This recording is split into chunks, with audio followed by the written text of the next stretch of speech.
A lot of people, I think nowadays, or like after it became kind of like cool to like, I don't like the musical one. Yeah, Like, yeah. shut up, For guys. sure. Like, no, fuck you. Shut It was, up. And you it's know that it was good.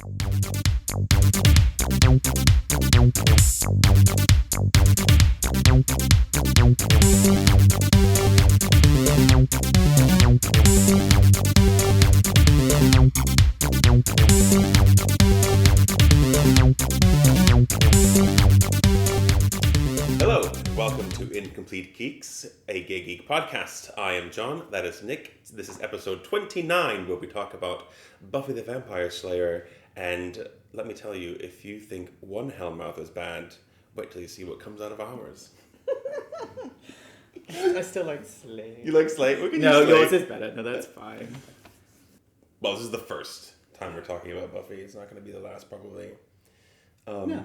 I'm quite surprised we took this long to talk about Buffy. Because we want to do it properly. We wanted to do it properly, and we've had a break. And quite frankly, I think we phoned in a lot of the episodes last season. I didn't want Buffy to be one of them. I'm not putting... It kind of was kind of like, yeah, let's talk about this. And neither of us had prepared anything, so...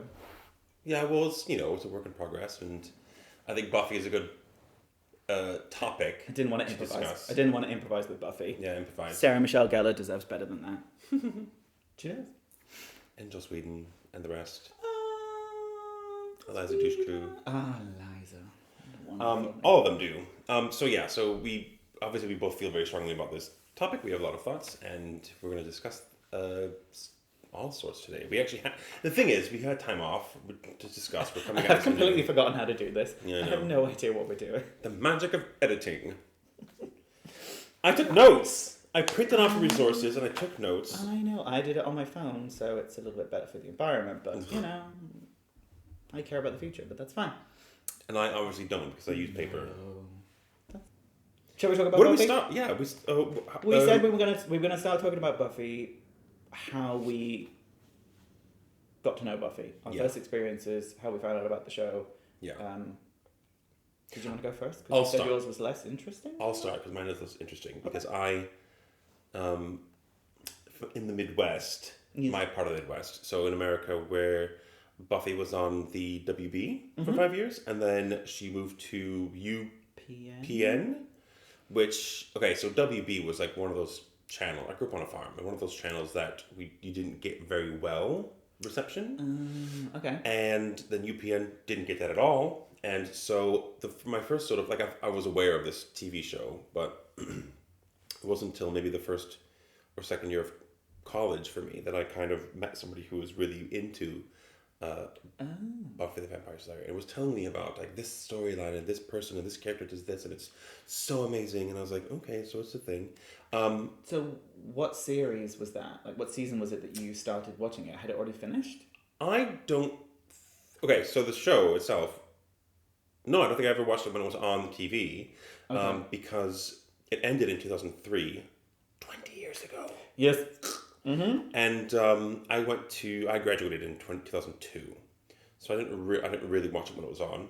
How did you graduate in 2002? Graduated high school. High school. And then I basically those 5 years I was in college, and at the very end of it I came to London.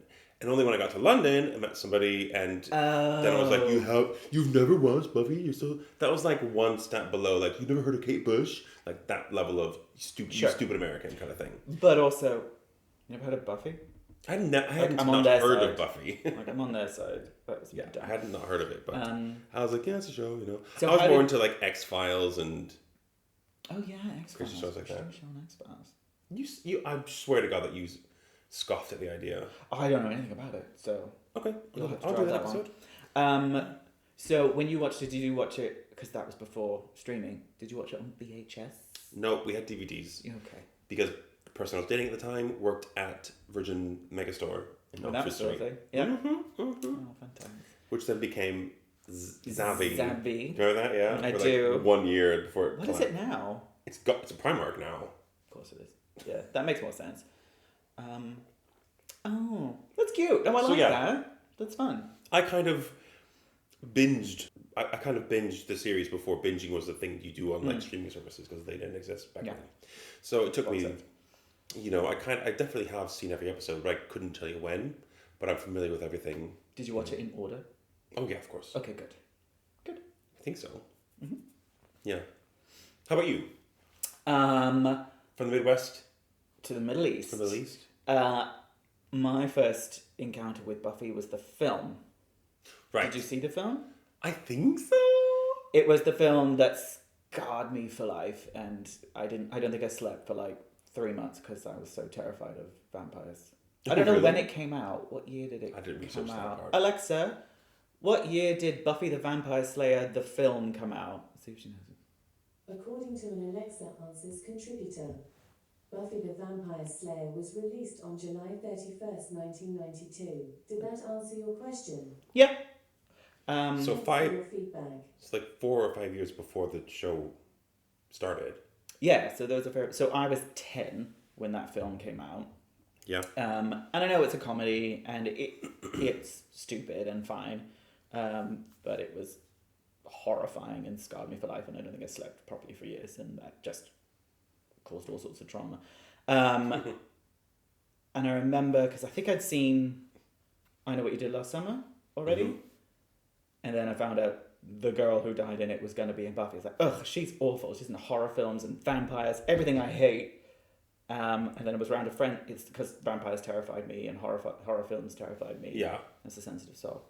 Of course. I was just around a friend's house, and we didn't have the right satellite TV to get it. A friend across the street. This is in the Middle East. This is in Dubai. Yeah. Okay. And it used to be Buffy and Ally McBeal back to back. Okay. In the afternoon, so it'd be after school Yeah. on whatever day it was. So I went round and watched it, and the first episode I watched was the praying mantis one, where the substitute teacher is a praying mantis, season 1. Okay, season 1, yeah. Yeah, like No, shit. It's all shit, but it was hilarious and funny and stupid, and that was it. Hooked. So I don't know how I saw the first, because that's like, what episode is the praying mantis episode? Oh, so you want me to use my resources that you printed off and killed trees for? Bear with. Just to make all the noise first. I don't know, at least. Substitute teacher. Puppet show. Oh, the puppet one. There's only 12. Probably. No, not that one. Teacher's Pet? Episode 4. So I don't know when I saw the first 3. I don't know when I would have been able to watch them. But from then on. Miss French released pheromones that seduce Xander.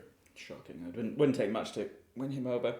So I would go around to my friend's house whenever it was on, every Thursday, to watch it. So that was quite early in the season. That was like episode 4. Yep. And then when that friend left Dubai, I had to go to my other friend's house, like the other fucking side. So I don't know how I got there every week, managed to. But one fucking week I missed the finale of season 2. I just couldn't get to her house, or she wasn't there, so she couldn't show it to me. So I missed the finale of season 2, which is one of my all-time favorite episodes. So I had to watch that years later on VHS. So or something. how did you know what happened though? She told me. I was like, I have to know. It's like, so she's like, right, okay, here's what happened.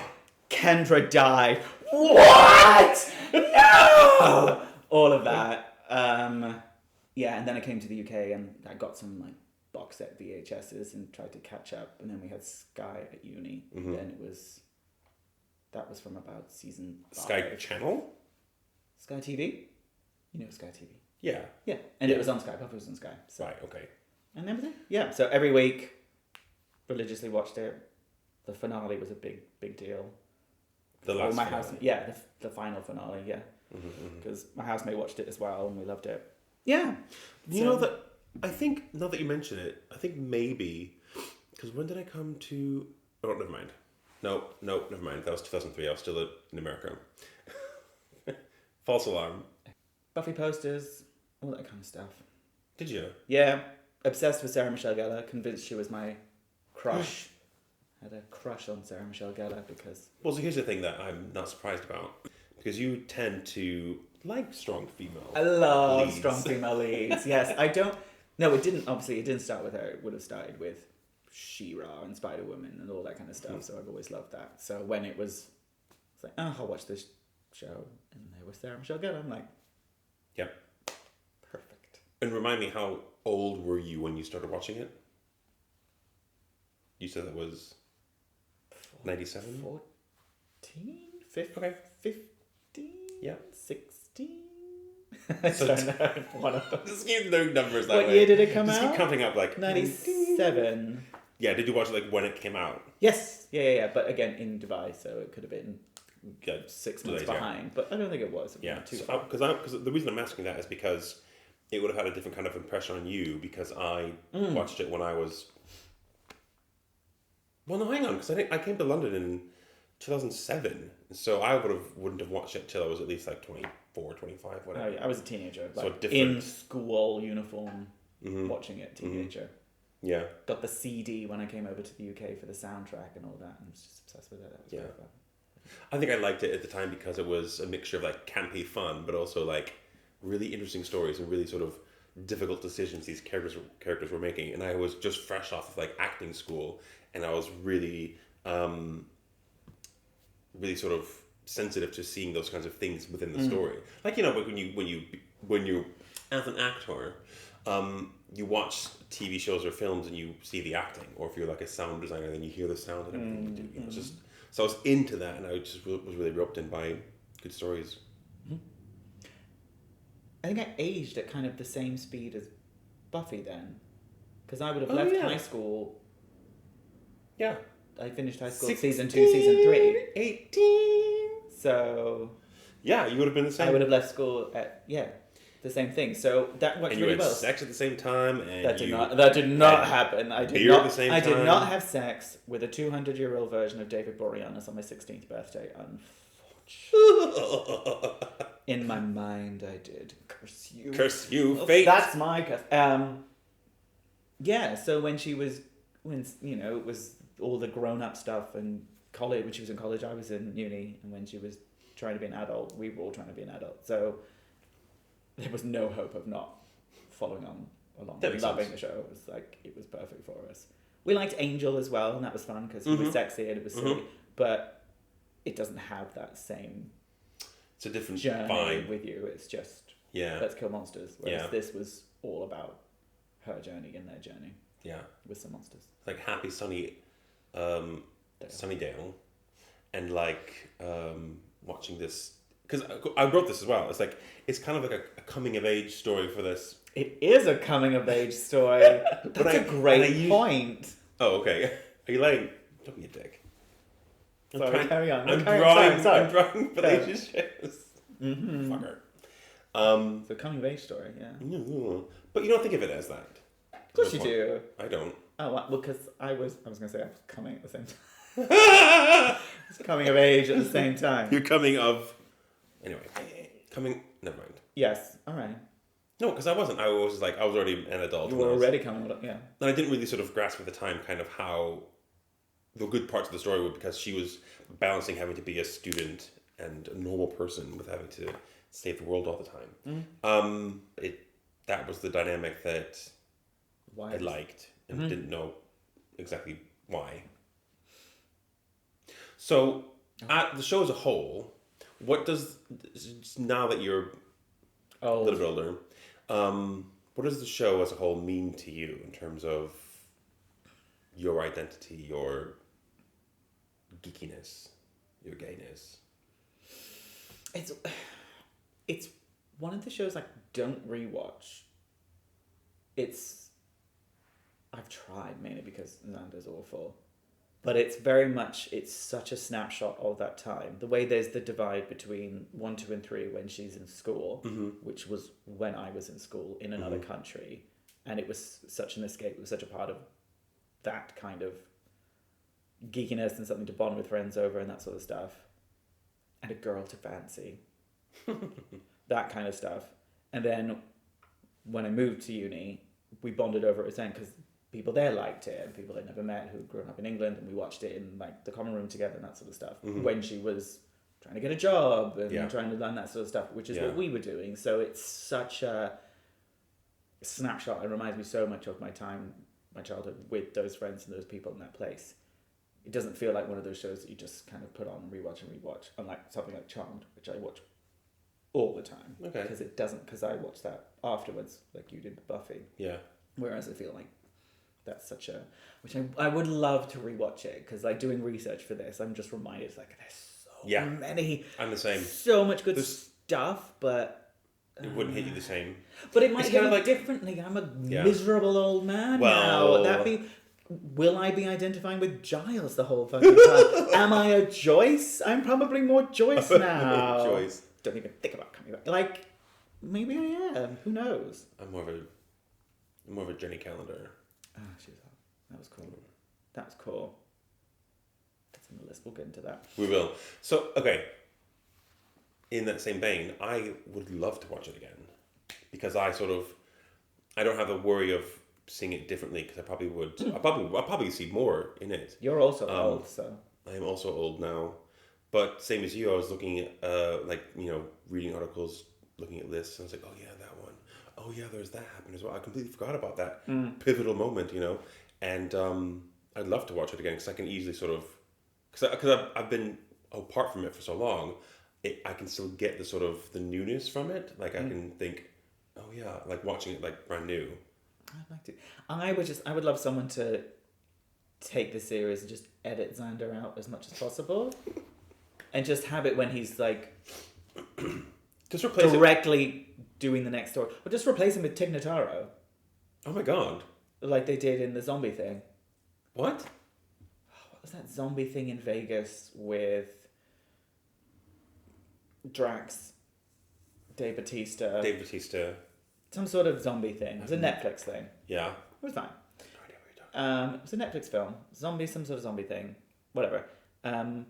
But they'd finished it and it was ready to go out. But one of the guys in it was then found out to be a massive abuse, like was on trial for beating the shit out of women and everything like that. And so they're like, edited him out, put Tig Notaro in instead. That's fantastic. And it works brilliantly because she was flying the helicopter and everything. They just got rid of him. Just got rid of him completely and just... When was this? She filmed a few years ago. Okay. A long ago. And it works perfectly because she's like the helicopter pilot. So she just filmed all of that. And they just stuck it in. That's fantastic. It works brilliant. So if they could replace Xander with Tig Notaro, I think that would be... Yes, do that. I mean, brilliant. First of all, I don't. We'll have to remind me to look at this up later. Yeah, I don't remember what the film's called. Or we'll find it. Dear reader, listen in. Write in and... Dear listener. I was going to say just replace him with like a sock puppet in every scene. Yeah, that'd be lovely. Just sort of CGI. All I need is like his... I'll do the voice acting. Why don't you just take the place of it? Yeah. Just take the place of it, but not his lines. Just like because he's an asshole, and then you'll be an asshole. It's acting, darling. Yeah, but I hate the character, not Nicholas Brendon, who is also crazy, and an asshole. But I just don't want the character because it's clearly Joss Whedon writing himself into the story. Oh, I never thought about it like that. It's all his I'm a nice guy bullshit that he gets away with, this toxic, fragile masculinity crap. I'm a normie, but I can still do good. It's like, oh, how dare you have a boyfriend? It's like, I'm still valuable. You? Yeah. Just nothing. Oh my god. I'm a normal person who can get the prettiest girl. Oh, you see he deserves it because he's a nice guy. Heart of gold. Stop it. Poke your eye out. Basically, was partially a rapist, wasn't he? Because he like cast a love spell on people. Basically a rapist. Basically a rapist. Okay, I don't remember. We're not going to talk about episodes just yet. It's not a good one. It's a Xander one. No one needs that. Okay. No one needs to Xander episodes. Yeah, it makes it very... Because he's obviously top 3 or 4 characters. He's in a lot. It makes it... He's insufferable. It makes it not fun to watch. Yeah. I tried rewatching it, I think, during the pandemic and like season 2 or something because that was my favourite. And I'm just like, you're insufferable. I cannot... Because he doesn't get called up on it. Like, they're all like, that's a good point. It's like, no, it's not. You're a piece of shit. And they're like, Xander's mad. Who gives a fuck? Yeah. Run him over with a car. God. Anyway, so it does make it, me anyway, really, really difficult to watch. Unless someone just cuts out all of the Xander bits. That'd be great. I mean, there are a few, he's got a few good moments that I think... in terms of the story. Have you watched it in the last 15 years? No, but... Give it a go. We can cut them out, but also we need to have those in a way. And I will, You can do like give the people their cue. It's like... Yeah. Let's go. Thanks, Xander. Here we go. That's all we need. Let's That's go. all we need. There's more than that. Challenge accepted. If I'll you'd do like it. us to do a live rewatching of Buffy, Rewatching a Buffy. where I just slag off Xander the entire time, Oh, you probably could. please let me know. But I get to pick the episodes. Let us know in the comments below, and we'll do it. Yes, we will. We'll do it. We have the time. I'm happy You know what? to. You know what? Do you know what might be even more fun? Tell me. Watch the bad episodes. Oh yeah, to And then slag just it off. Yeah. Let's get drunk and do it. That's a great idea. We'll do like a live stream and everyone get drunk and like slag him off at the same. That'll be really fun. If you only want the bad, only the bad ones though. Only the bad ones. There's a list. I read it. There's a list of like the worst rated ones. Yeah, we'll get to those ones. We'll get to that. Okay, cool. If you want to have access, Please, someone be as excited about this as I am, because I think that's a great idea. If you want to have access to it, you have to join our Patreon though. Which we haven't done yet. It exists. We just haven't made it. So you can join it. Is it free? What? Can they join it for free? You can. What? So no, we haven't done it. You haven't done. We it haven't for made free, any like but payment tiers or whatever they're called. That was your job, wasn't it? I have a lot of jobs. I have a lot of jobs. So do I. No, but we have to. We'll talk. We'll discuss. Okay. That. We'll discuss that offline. That's fun. I really want to do that. Okay. Good idea. So, What's our next talking point on your list? what are the themes? What's the show about? What is the show actually about? Nicholas? It's about life and death. It's about... I'll tell you what. Sorry, I'm so sarcastic today. Is it about life and death? No fucking kidding. What other show around at the time was about that explored life and death in that kind of way? I don't know what other shows were around at the same time. Neither do I. I've got a note: feminism from a gay perspective. Does that work? It's a show about feminism, yes. It's absolutely a show about feminism. Tell me more about the feminism aspect of it. Well, there's a female character Great. Okay, next. who is the lead, and it's all about her. Cool. And the others are like Is that surrounding it? that. And well, yeah. Well, the whole premise of the thing was I hate to give him too much credit, but he did create it, write and direct it, so he's clever, even though he's toxic and a bit weird, more than a bit weird. But yeah, he always said I that still love you though. I think keep writing stuff. he's not though, is he? Is that? I don't know. He wrote The Nevers, and I only found out after what I watched what? that. The Nevers on HBO. It was really good, and I was like, oh, that's why, because it's written by him. But it's been cancelled, sorry.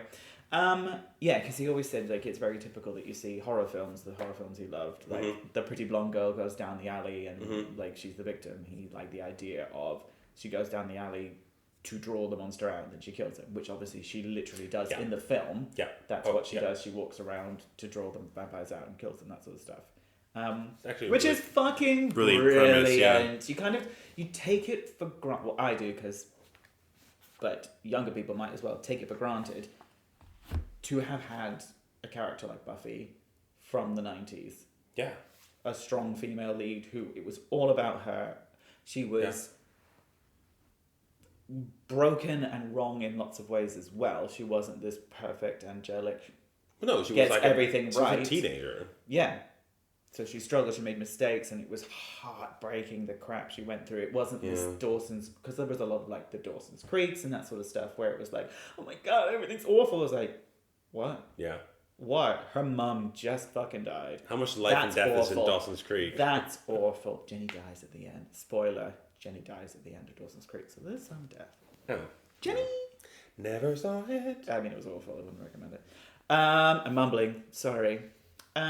Yes, so fine. it is a show about feminism, which is a fun thing for gays. I think what's even better than that is that you have it takes feminism to a whole different level, I suppose, because you've got a strong female lead who has superpowers. She does, basically, and you have other female characters who are not just props. Like they don't exist just for the relationship to the male characters. You know, you've got Willow who ends up having her own powers and has ends up having multiple relationships with other females as well. So you've got the female aspect and the LGBT aspect of it. We'll get into that. We will get into that. You've got Faith who comes in and there's such a different dynamic with her and Buffy, and it's a show about these two women who have. I was going to say like arguments, like contests, like they're competing opposing viewpoints and values. Opposing of life, which have nothing to do with men. Nope. Which is fantastic. And it's like, you know, I guess as a gay audience, we were just like eager for something like that. Like it's not just sort of like, yay, females. It's like females doing female stuff. Cool shit. I don't know if it's the same with all gays, but the reason I love it is like I don't like male characters who are macho and strong because I didn't identify as that. I wasn't a poopy fart slime boy kind of person because that's a very You're a sensitive soul. You've said that already. I was a homosexual.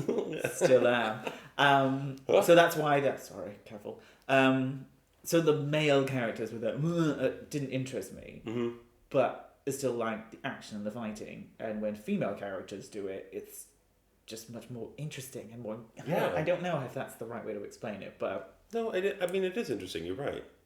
Relate to that kind of energy.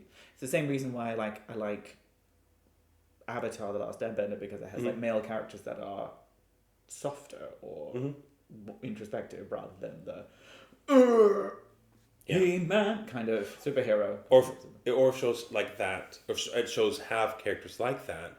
It's not the central figure, and the big butch person is usually a good show will use that person in a different way than just sort of the hero stereotype. And it's like I can't think of a single fucking show off the top of my head. I'm thinking of G.I. Joe, but beyond that, I can't think of anything else. Show that Thundercats. We'll get into Thundercats another day. Well, like the big brawny butch macho male character isn't the main hero usually. So yeah, feminism. Yay, feminism. Gay feminism. How about this? Here's a thought. It's a show about superheroes before the era of superheroes existed. Because to be fair, when you talk about shows that have vampires and werewolves and witches, etc., there's not a lot of that. There's not a lot of that? There weren't a lot of that. But there is now. There is now. Because, I mean, you had shows like Dark Shadows in the 60s, 70s, which was a soap opera, and that got cut off really abruptly in like early 70s. And then there wasn't a lot of gothic fantasy to sink your teeth into in terms of TV shows, films. Was it also kind of one of someone's going to write in and be like, excuse me, you forgot about... Please tell that the title of the show is Incomplete Geeks. We don't know everything. Please tell us what we missed. I mean, I think that Teen Wolf, that's a werewolf show, but it was like meant to be... so new compared to Buffy. Right? New? Teen Wolf. It's an 80s film? Oh, the film, but the TV show is... There's a TV show now as well. Fairly recently. But like... so gay, apparently. I've never watched it. No, me neither. Should we watch that too? Yeah, watch that. It's a drunk watch that. Can we if you want us watch to. TV? We should, for the Patreon level, we should be like, you can suggest episodes. We'll look at how drunk we should be. Was it the first kind of show that wasn't strictly a comedy or a drama before it? Or was that kind of common? Because it's hilarious, but it's also horribly tragic. Yeah. Friends didn't have a moment with them. You know, she jumped into a wormhole and left everyone and sacrificed her. It was that kind of genre where you could do both. Yeah. Phoebe doesn't die at the end of season 2. Twist. Janice gets her neck snapped or something. No, none of that. Could you imagine? Oh, that's awful. Who are the lesbians again? Carol and Susan. Carol. Yeah. But yeah, was it the kind of start of that kind of light-hearted but still serious at the same time? Probably not, but... Well, I can't think of anything this is. I can't think of anything anyway. I can't think of any TV shows. Like I mentioned before, maybe before we started recording, but because I was big into the X-Files as well. And there wasn't comedy in that. They were... because it was so dark and broody, and that was what it did, the few episodes where they did something lighthearted or something silly, you remember those ones because you're like, it's different, you know? Because you have that sort of difference, that dramatic difference between, you know, drama and comedy, Yes. usually. And when you're a show like Buffy, and you go back and forth between that all the time, multiple times in one episode sometimes. That's what made You're it just so drawn. powerful, though. Because you can have that 1 minute, everything's fine, to then the next minute, Yeah. fuck, I take things seriously. We can like pinpoint the exact times that that Joss Whedon, as the creator of the show, does that, and it fucking works because we are so like, yay, Tara's a main character now, and by the end of the episode, she's dead. You know, like that kind of reversal. It's such a trope now, where we know that like as soon as we're watching a TV show, where it's like, honey, I'm gonna miss you. Like, come back really soon. We're like, he's dead. It's dead. Last episode of Game of Thrones, I told you this, when she's like, you're just going to Storm's End to give a message to the king. Don't fight. House of the Dragon, yes. The little, sorry, House of the Dragon, Game of Thrones. Like, he's dead. I knew he's dead. Yeah. So yeah, but like, this show did it first. Tara is the biggest example. Is it Tara or Tara? We say Tara, so Giles called her Tara. Oh, right. But we shouldn't, because if she's American and calls herself Tara, that's how you should pronounce it. Yeah, but that's it's true. Tara. But I'm both British and American, so I can say either. I'm English, but I say a lot of stuff wrong. Yeah. So who the fuck knows? So that's Tara.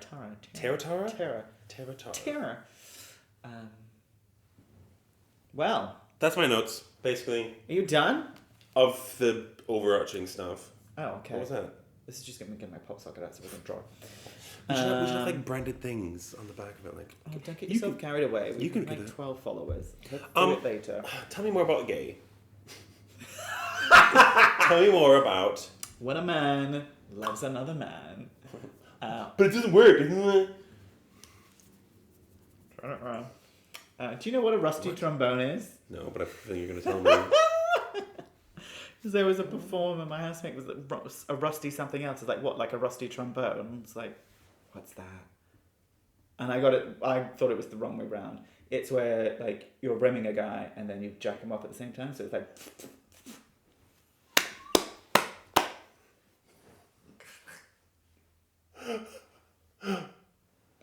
Wait, so where's the... So, like, the butthole is the trombone. No, I get that part. And then you're jacking him off. Cause... Yeah, but if you're rimming him, it's not right here. No, but it's on the other side. It's not that far. You'd have to arrange it. Yeah. Have you ever given a rusty trombone? I can't say that I have. No. I don't think I have, but I have received a rusty trombone. Very well. That's fine. No. Anyway, sorry, that's got nothing to do with it. We were talking about that earlier on. So, talking about gay. Tell me about... Rusty trombone is not exclusively gay, but probably more of that. True, yeah. What straight man likes rimming, though? To be rimmed? Yeah, let's be specific. What's straight There man? has to be a penis on it. So. I don't care about what straight men like. Okay. If I'm honest. Sorry, straight listeners. I don't All care. three of you. I don't care. Yes, so tell me about gay. Why is the show How gay? Buffy could be seen, the show Buffy could be seen as a gay allegory. Yeah. How there's a lot of themes that work with the Slay. And yes, there's a lot of so many like teenage high school shows, but the way that Buffy was set up and her kind of story made it a really strong like similarities between being gay. The most obvious for me, like if I found some extra ones that are other people's great ideas, but the one that was very, very obvious was when she told her mum that she was the Slayer. And she's just like, nope, I don't accept that. It's like, you can't. I was born this way. I didn't choose this. It's just how I am. It's like, I just don't accept that. Like, shut up. And then just wanted her to change it. And it's like, you can just do something else. We can just, Can you try not being the try Slayer? not being the Slayer. Can you try That's not from being a X-Men mutant? 2, yeah. Try not being mutant. But yeah. But she wasn't born with it, though. She was chosen at some point. She was born with the potential to be a Slayer. Born All with potential. Slayers. Fine, yeah. And in the film, she was born in. Yeah, that's the really obvious one that had that kind of similar sting. And when you rewatch it, it's very much like a coming out story where the parent rejects them. Yeah. But there's lots of others, which I don't remember. When Buffy does say to her mom, her mom, I'm a Slayer, and she's like, don't accept it. And then she's going to leave. Is that the same episode where she leaves? Mm-hmm. She says... Season 2. If you leave, walk out that door, don't even think about coming back. Yeah. That's my second point, but yeah. Oh, I'm sorry, I thought it was the same No, one. that's absolutely correct. Yes, I didn't want you to miss that point. Yeah, it's such a... Yeah. Tell me more about that. There's nothing more to say. That's it. If you walk out that door... Don't even think about coming back. The phrase, if you walk out the door, don't think about coming back, isn't strictly gay. Oh, none of this is strictly gay, because that was used on Buffy. So therefore that's already one instance that it's not gay. Okay. But it's a gay... It's very similarities to her life as a Slayer and life as a gay person. Point number 1... hiding her secret. Yeah. She has a secret all through high school that a few of her friends know, but she has to keep it to herself, otherwise people will reject her, all that kind of stuff. Yeah. So there's often high school shows about, geeks or weirdos or people that are like, ooh, you're the outcast. But shit, she really was an outcast. Like, her life was very different. Yep. She had to keep that to herself. Another one, she had to grow up way too quickly, yep. which a lot of gays do, because it's not the same. We can't go through the same motions that... Yep. straighties go through, and that's the same with Buffy. She had to grow up really quick. And what's the other one? Being proud of ourselves whilst at the same time wanting to hide it and fit in. Yeah, it's that dichotomy of pride and shame that most gay people have to deal with. And when she's out of a lot of those situations, maybe the final series where she's like teaching all the new Slayers, she's just living her truth, living her real life, that she's not ashamed of anymore. She doesn't have to try or she's less in the final series trying to fit into what she's supposed to do. Yeah. Well, now that she has basically allies who are like her, and she can share the burden. And that last shot of her like just starting to smile. People say that the series finale isn't like a good finale. I'm like, yeah, it really fucking is. It is one of the best ever. Yeah. Series finales. Oh, yeah. It takes too long to get to it because it's network TV and had to do like 24 or 6 whatever episodes. Yeah. When really we needed about 10. Yeah. Because here's the bad guy, and they use that same fucking clip of Anya previously on Buffy the Vampire Slayer. We're dealing with a big bad that could be any dead person at once. Every week, the entire season. Because it's like, oh yeah, that kind of explains what the problem was. And another thing... He couldn't do anything. Yes, he can pretend to be any dead person. He couldn't touch you. How is that the worst thing she faced? Anyway, we'll get into it. Okay. Gay. Okay. Gay allegories. Anything else? What have I got? Having to grow up too fast. High school is hell. It's hell for everybody. But the thing is, okay. It is not hell for everybody. It's hell for the people who don't get it. But yes. That is true. High school is hell, especially for all the things that you mentioned. And let's just say that high school wasn't really easy for me. And a lot of things... You're a homosexual. I was a homosexual. And the thing is, like, I didn't accept it. And I had to hide. I was tried so hard to hide. And I, for whatever reason, like, didn't do very well. When did you come out? I didn't come out until I was in college. Properly. Yeah. Probably afterwards. So I would have been like maybe 19 or 20 or so. So there were people in high school who kind of knew before I did. Not before I knew, but I always felt different. Anyway, so all the stuff of being different and wanting to sort of figure yourself out and you need to grow up fast, all that stuff is sort of exponentially more difficult because of high school. Because you're surrounded by peers who will judge you, and they know that you're different and they can't explain why. You can't explain why. You just sort of, it's a social... To be fair, in hindsight, they did say why. They're like, gay! Which I wish I'd been like, yeah. Yeah. Couldn't, because it was illegal where I grew up, so I would have got deported. Right. So. And people who can do that nowadays, good. Great. Good for them. Gay! Yeah. Okay, yeah, and? Poor. No, don't say that. Thinning on top. Yes. So it is hell, yes. But it's especially hell for all the other reasons that you mentioned. What else? Well, I don't know if this is actually one of mine or one of the ones I got from like an article or something. I liked let's talk about Willow then, shall we?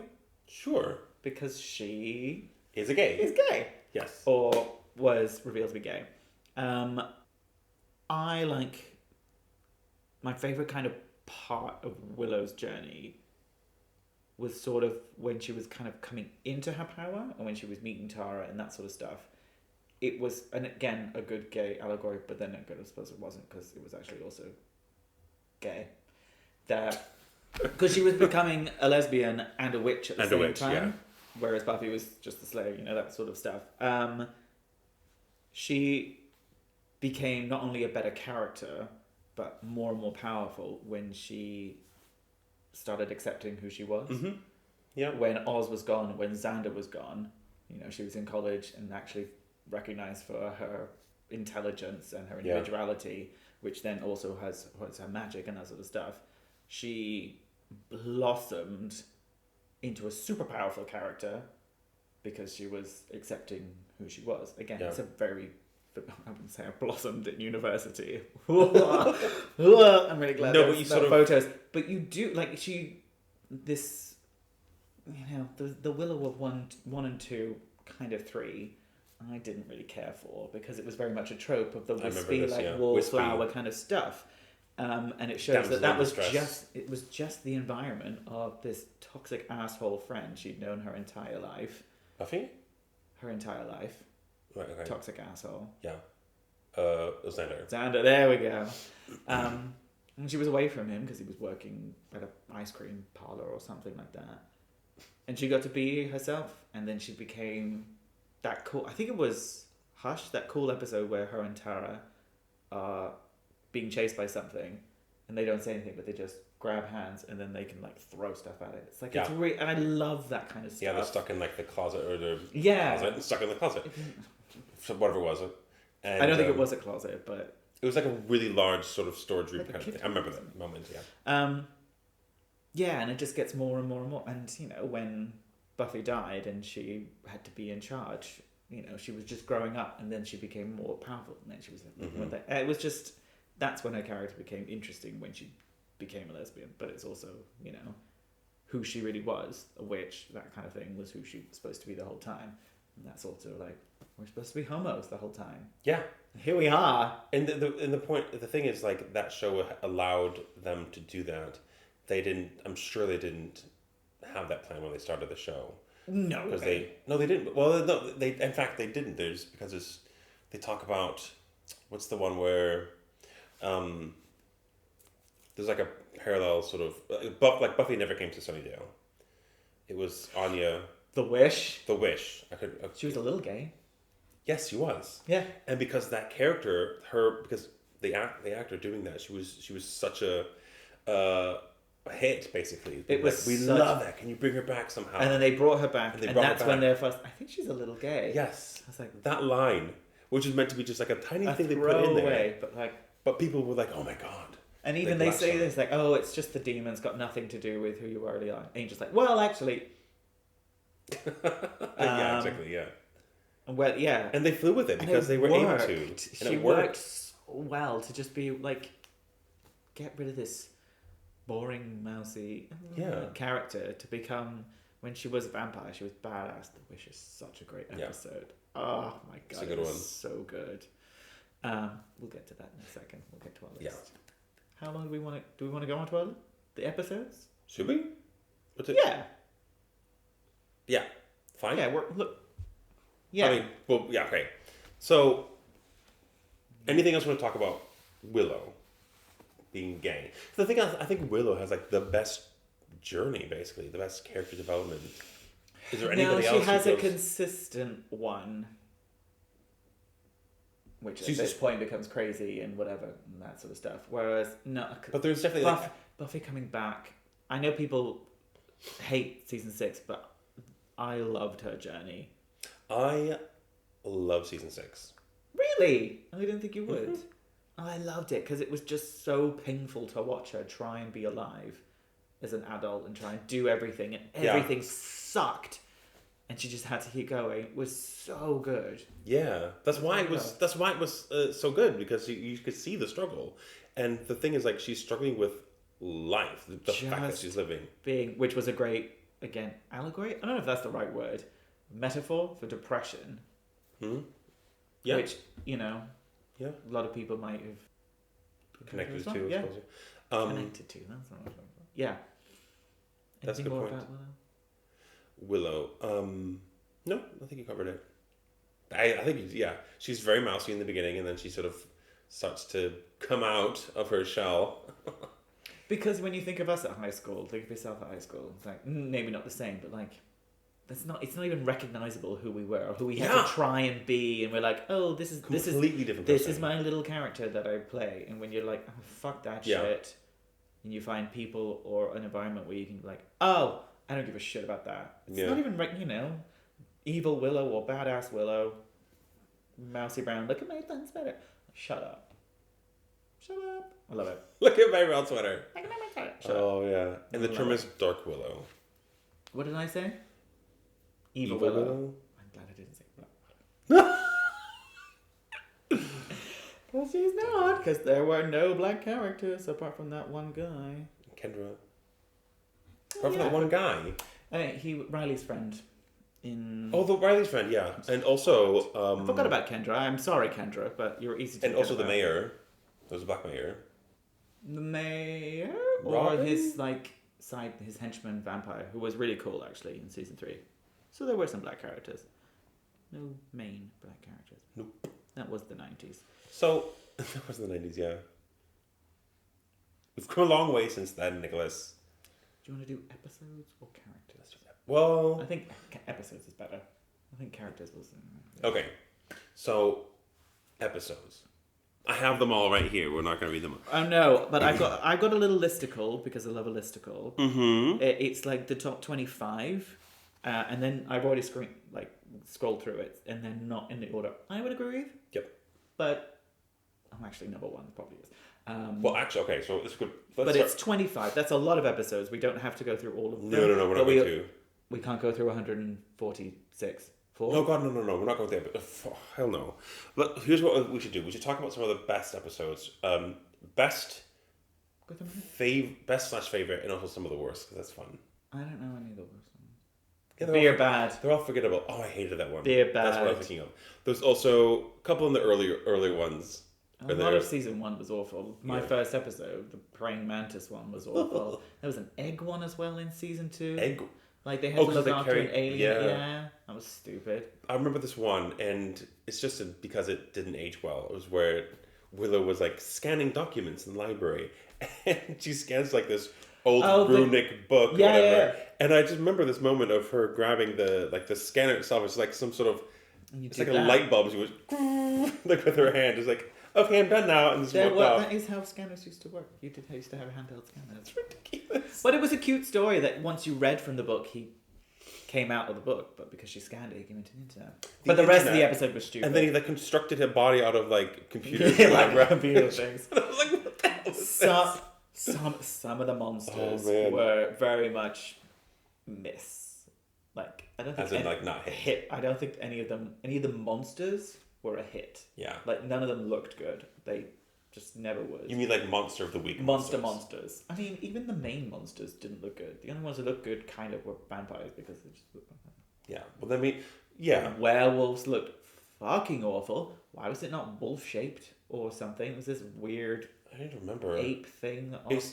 Oh, really? Awful. I don't even remember. Because werewolves are so very... I mean, obviously the CGI back then was difficult. Yes. It was just so hard. I remember the one where the mayor turns into a giant snake. I was just going to say, the season 3 finale where he turns into a giant snake that CGI is terrible. Everyone loves loses it. their mind over season 3 finale. I'm like, why? I don't even remember it most of the time. I had to rewatch it when people say, it's the best one. That CGI is diabolical. It's terrible, yeah. It's like the Scorpion King. Terrible. It's very much Scorpion King vibes, yeah. The only thing I remember about I don't even think it was that episode, but in the end of season 3 where she gets it's the prom episode where she gets the award for being class protector. Yeah. Yeah. That was the best moment of that end of that season. That was cute. Yeah, so before bad. I mean most of season 4 was awful. That was their week one. That was their mess. Every season has bad episodes. But I think season 4 struggled because they didn't have a really consistent struggle. Like, it's their first year of college, and this They tried to make the struggle... wimp of a boyfriend. I think the problem was Riley. I think so too. Because they had to smash the two of them together and say, like, oh, they're so in love. There was no chemistry. Second, not one drop between the two of them. Like, no one... There was one episode, I don't even remember it, where they're at a party and they go upstairs to like shag, and it releases all these like ghost children. Do you remember this? Is that the really uncomfortable sex scene where it's like, no, that's after they're patrolling, and then like he takes her boot off. Oh, it's so uncomfortable. No, I don't remember. Vaguely, but there was just no chemistry, and there's a lot of season 4 I don't remember because I don't find it memorable at all. I mean, season 4 has some of the best episodes. Season 4? Mm-hmm. It has Hush. Before we get into that, what other bad ones do we want to talk about? All of them. I don't think I watched the finale of that. I think 4 made me lose interest in watching it. You didn't watch the finale of 4? I have since, but I don't think I watched it at the time. Mm-hmm. Because, again, it's making like the guys have anything to do with like success. You've got the Slayer and a super powerful witch, and then this guy. He's a military guy. And this guy who can read Aramaic. No, but they're like... And therefore, we can't do it without you. It just like feels like making them feel like they're important when we could have done it without you, Xander. Oh, I thought you were talking about Riley for a second. Oh no, Riley wasn't even there! Season 4? For the finale, the 4 of them merged, didn't they? Oh, okay. So season 4 did a funny thing where the finale wasn't actually the finale. No, the final fight, I apologise, the final bad guy fight, and then the final episode was Dream... Yeah, which is brilliant. I fucking hate dream episodes. I hate dream episodes and nightmare episodes and all that kind of shit. No, I get that. But I will tell you, when we talk about episodes we liked, I will tell you why the episode is great. But we're still in the bad ones. But the episode before that, which I forget what it's called, I don't even care. The final fight. Yes, the big fight with Adam, the big bio-engineered cyborg brute, whatever. I completely forgot they merged because it was such a forgettable climax to the season. Mm-hmm. I do remember she had like a rocket launcher at some point, didn't she? That was season 2. Yeah. Did she? She had something. That was so cool. Season 2. She had some big gun in 4. I'm sure she had lots of them, but in season 2, when like Angelus brings that demon who I can't, every no weapon forged can kill me. She's like, that was then. This is now. Shoot her with a rocket launcher. Yeah. Evil Angel. Angelus. That was so good. Angel. That's from the Angel show. Okay. The 3 muses? No. Oh, three yeah. Sort of Yeah. In the that end. He's so sexy. Anyway. Bad episodes. What are the ones you remember that you're like, oh my god, was that a thing? Again, because I haven't rewatched them, they were the episodes that I watched at the time. Yeah, you don't mostly. So I watched all of them, but yeah, it was just 4 because 4 I was moving. Yeah, I moved to England, but also. But you liked it enough to come back for season 5. Yeah, I don't know why. I don't know why. I suppose I guess I'll watch the next one. Because I remember the first episode, the Dracula episode, watching it and watching fine, but no, watching her fight scenes, so the fight double, it was just so much faster and like badass. I'm like, oh, that's good. Okay. I'll give it I'm back now. Oh, yeah, that's fine. Fair enough. Yeah, because the fighting's often very. Yeah, like the two people are like in camera, and you have to punch this way to make it look like. Do you remember the crappy episode where Riley leaves? Nope. Season 5. 5? 5, because he's in season 5. He leaves before the mum dies, I think. Yeah, okay. Season 4 and 5. It's the one where Buffy finds out he's going to a vampire den where like vampires feed on him. That's season 5? Yeah. Okay. I think so. And And he's all his bullshit insecure. It's like, because she needed me and that turned me on. She's like, what the fuck is wrong with you? And then that stupid fight, whatever, blah, blah, blah. Boring. She wants to chase the helicopter, didn't get there in time, blah, blah, blah. Shut up. Oh, I remember the helicopter.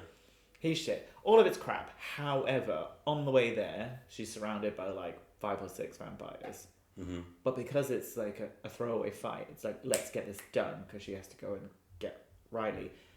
And she like kicks their ass and dusts them. Like she has a pole or something and goes. It's so, I remember it as like rewatching that clip over and over and over again because it's the only fight scene or one of the few fight scenes that's actually like fast and like makes her look like an impressive fighter. Because the rest of the time it's very much like here's a punch and then the bad guy punches her. It's like come on, be quicker. No disrespect to the fighting double who did it for 7 years. But that's also a CGI thing as well.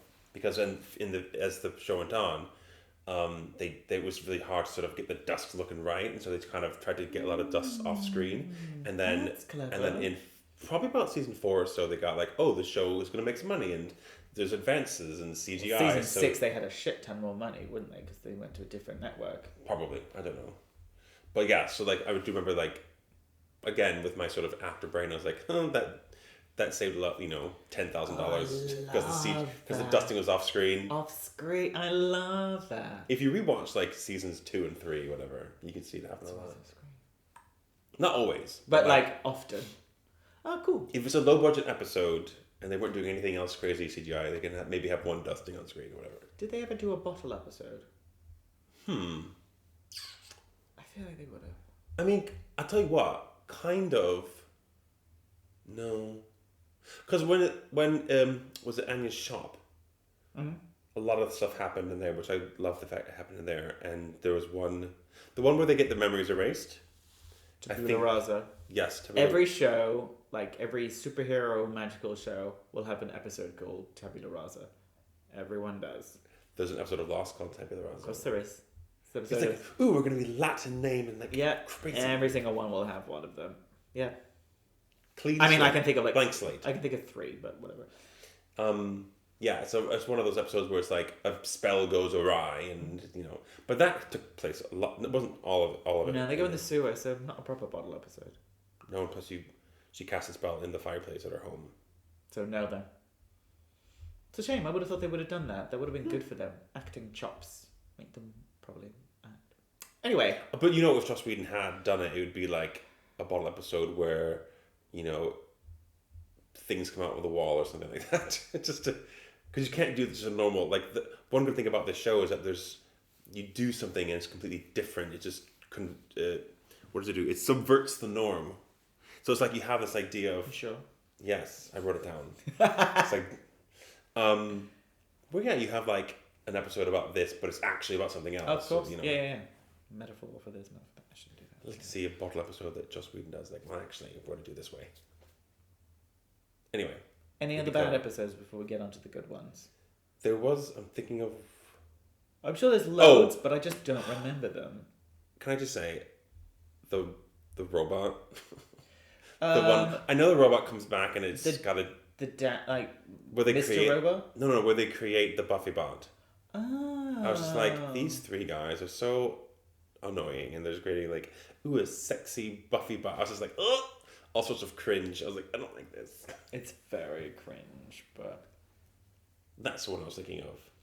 But, yeah. If you, dear listener, have an episode that you really hate... Because I just can't remember them. If it was really bad, I can't remember them. You don't remember the bad ones? There were a lot of episodes. 145 of them. Thank God we have the printout that says 145. How many times have we talked about a TV show? Like, when did it start? Look, I wrote it down. Anyway, You could have written that top little part on a notebook. You didn't need to print off 12 pages of every episode. No, maybe not. Anyway, 22 pages, front and back. No, it wasn't. Just one side. I didn't have that option. I would have. Good episodes. Let's go into the good episodes. Let's talk about the good episodes because... Can I use the list? You can.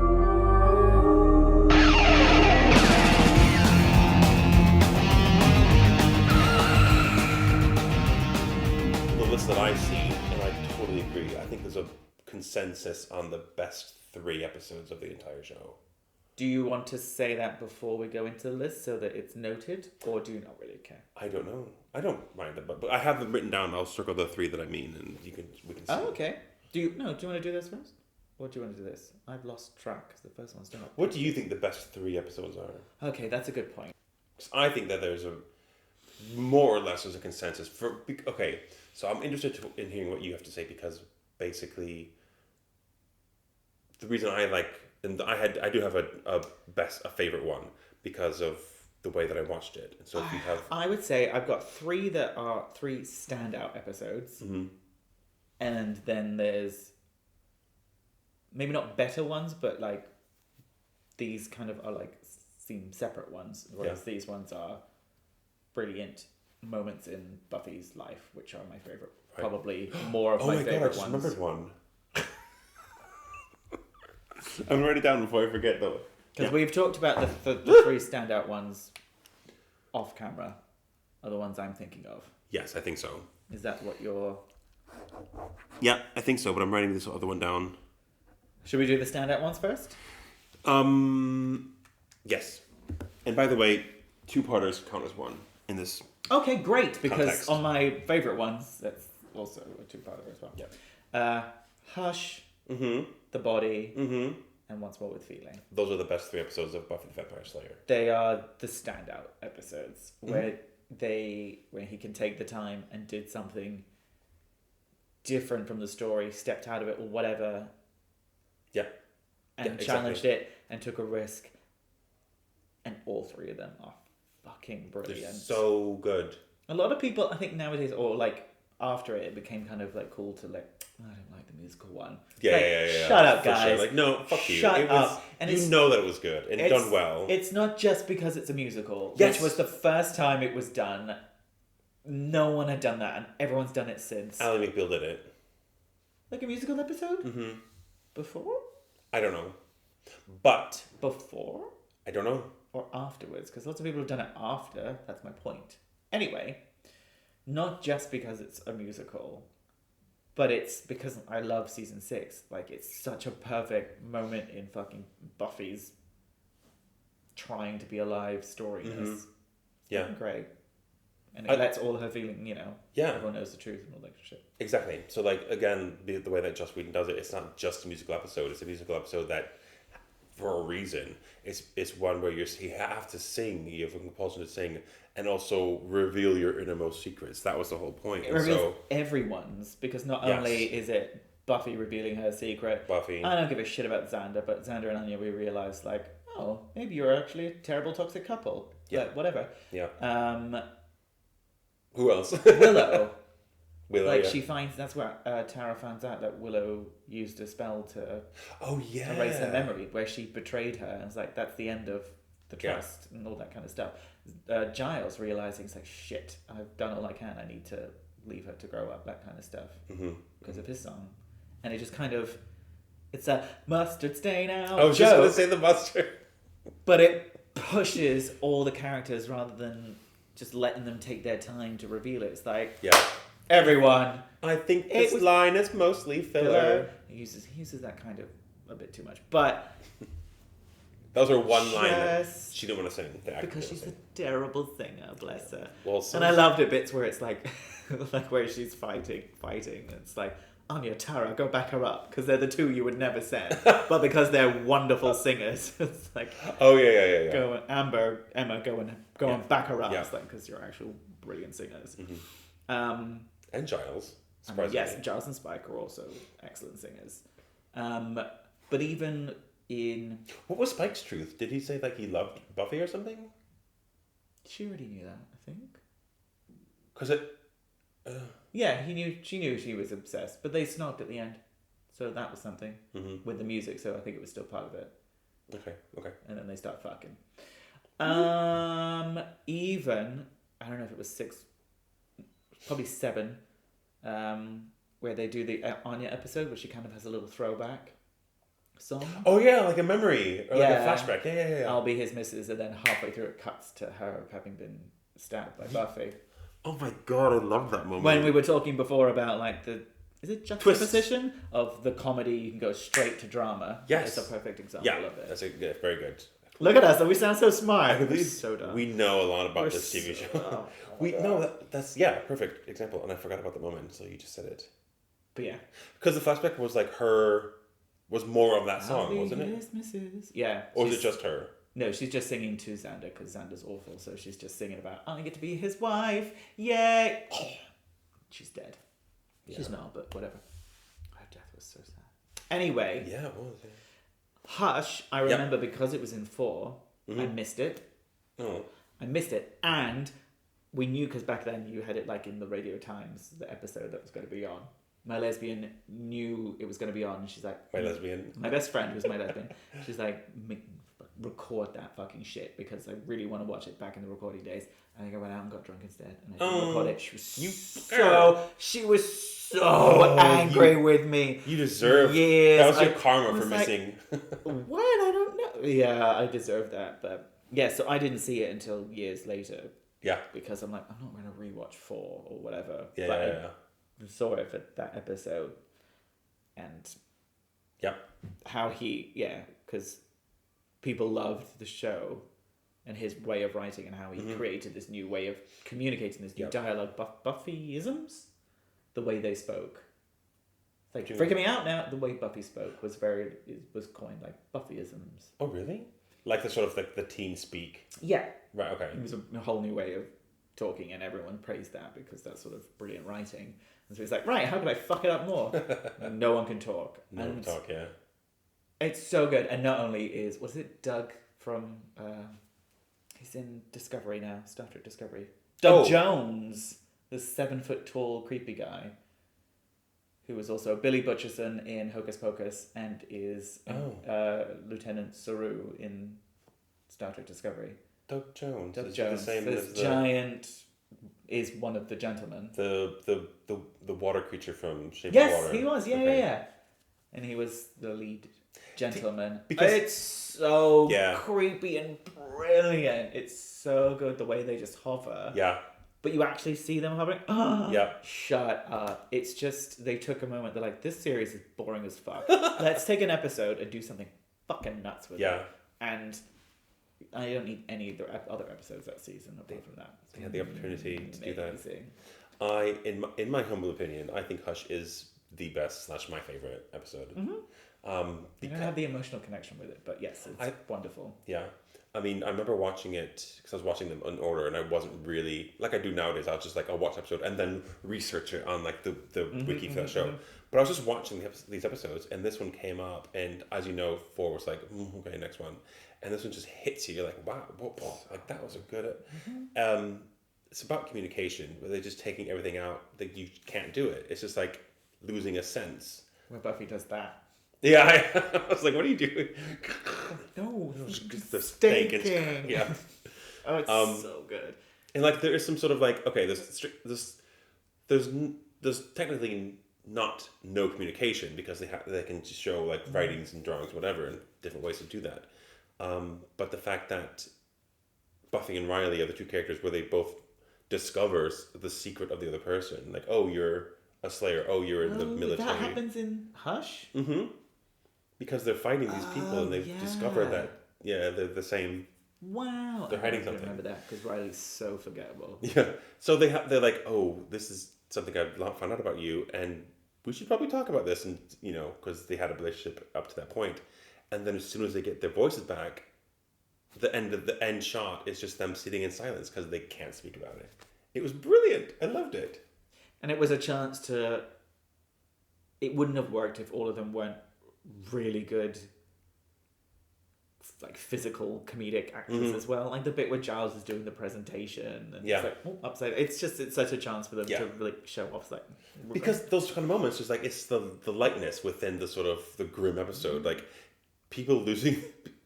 What is it? Their hearts getting taken out, and they can't scream. That's terrifying, Because that's one. They are probably the scariest. Demons, villains, monsters in the entire show. Yeah. I would say is them. So it is could be the scariest episode, but it's also the funniest, one of the funniest. Yeah. Really So those grins, those creepy grins, they're definitely the creepiest. So creepy. And I remember watching like a behind the scenes thing where it's like how they made them float. Yes. And they had them on like TikTok. little. Oh, it was on TikTok. I've seen it on It's I just don't know if I sent pulled it to you, but yeah, it's so good. Yeah, just pulling people on like little scooters or whatever. Yeah. Anything else about Hush? It was great. No, I think we've gushed over Hush. Yeah, we're Hush gushers. The body. Let's talk about the body. I don't remember where it must have been at uni, but I remember watching it, and it wasn't until well into the episode, I think, when they were in the morgue, when I realized like there's no music. It's so uncomfortably quiet. Yeah. It's so brilliant. I wonder if he had that idea or stole it from someone, but Oh no, it's definitely been done before.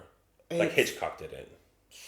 so excellent. And so, is there a bad demon or something? It's like a little thing she fights or something, isn't it?